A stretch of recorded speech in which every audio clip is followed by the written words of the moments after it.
وزیراعظم شہباز شریف سے وزیر خزانہ نے ملاقات کی ہے۔ وزیر خزانہ نے وزیر اعظم کو اقتصادی سروے 2025-26 کی رپورٹ پیش کی۔ آپ کو بتا رہے ہیں کہ وزیر اعظم شہباز شریف سے وزیر خزانہ نے ملاقات کی ہے۔ وزیر خزانہ نے وزیر اعظم کو اقتصادی سروے 2025-26 کی رپورٹ پیش کی۔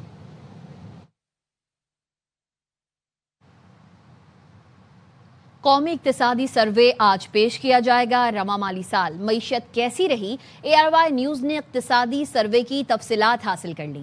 GDP 4.25% کے قریب پہنچ گیا۔ زرعی پیداوار کا ہدف حاصل نہ ہو سکا۔ چھوٹی بڑی صنعتیں اور مینوفیکچرنگ سیکٹر میں زبردست تیزی ریکارڈ کی گئی۔ دستاویز کے مطابق زرعی شعبے کی ترقی کا ہدف 4.5% تھا۔ اس وقت ترقی کی شرح 2.8% ہے۔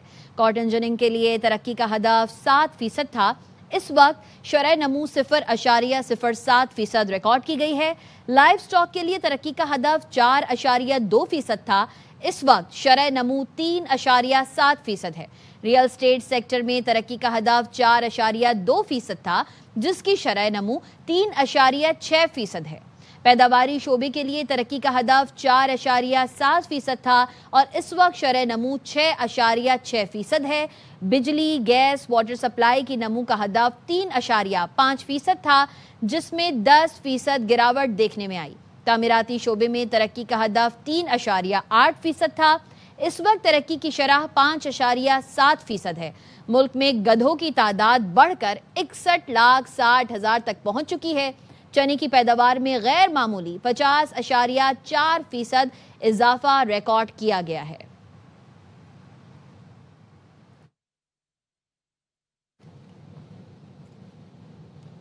وزیر اعظم شہباز شریف IMF سے بڑا ریلیف لینے میں کامیاب۔ ذرائع کے مطابق وزیر اعظم نے MD IMF کو عوامی مسائل پر قائل کر لیا۔ IMF تنخواہ دار طبقے کے لیے ریلیف پر آمادہ ہو گیا۔ وزیر اعظم تنخواہ دار طبقے پر 60 ارب کا ریلیف حاصل کرنے میں کامیاب ہو گئے۔ IMF بے نظیر انکم سپورٹ پروگرام کا وظیفہ بڑھانے پر بھی آمادہ ہو گیا۔ IMF نے سولر پینلز اور اسٹیشنری پر 18% سیلز ٹیکس کا دباؤ ختم کر دیا۔ حکومت کی درخواست پر سولر پینلز پر 18% سیلز ٹیکس عائد نہ کرنے کی تجویز مان لی۔ وزیر اعظم بڑھنے والے طلباء اور والدین کے لیے بھی ریلیف حاصل کرنے میں کامیاب رہے۔ اسٹیشنری پر مجوزہ 18% سیلز ٹیکس بھی نہ لگانے کا فیصلہ کیا گیا ہے۔ آئندہ بجٹ میں سولر پینلز پر سیلز ٹیکس 10% برقرار رہنے کا امکان ہے۔ اسٹاک مارکیٹ اور تمباکو مصنوعات پر ٹیکسز میں تبدیلی نہ ہونے کا امکان ہے۔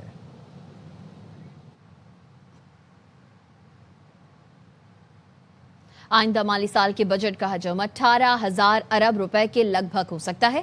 تنخواہوں میں 10% اضافہ متوقع ہے۔ ٹیکس وصولیوں کا مجموعی ہدف 15,264 ارب روپے مقرر کیے جانے کا امکان ہے۔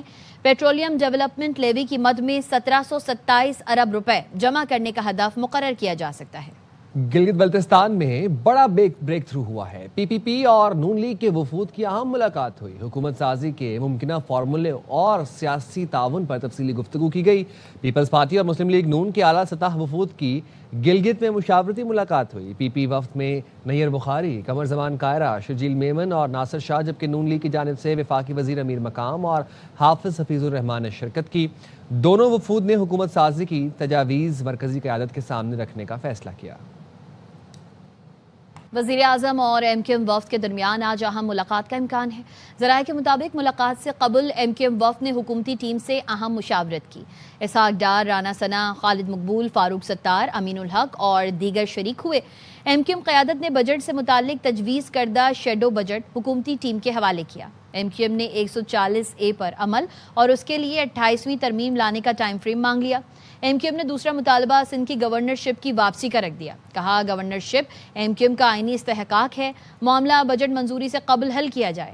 سندھ کی گورنرشپ ہماری ریڈ لائن ہے، اس پر وزیر اعظم فیصلہ کریں۔ کراچی اور حیدرآباد کے لیے اسپیشل ترقیاتی پیکج کی منظوری دی جائے۔ NFC سے براہ راست کراچی کو 300 ارب دیے جائیں۔ حکومتی وفد نے MQM کے مطالبات وزیر اعظم کے سامنے رکھنے کی یقین دہانی کرائی۔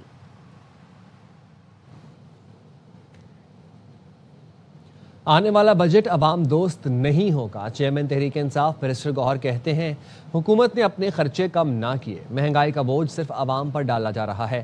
4 سال کی کارکردگی دیکھ لیں، انہوں نے ہر شعبہ تباہ کر دیا۔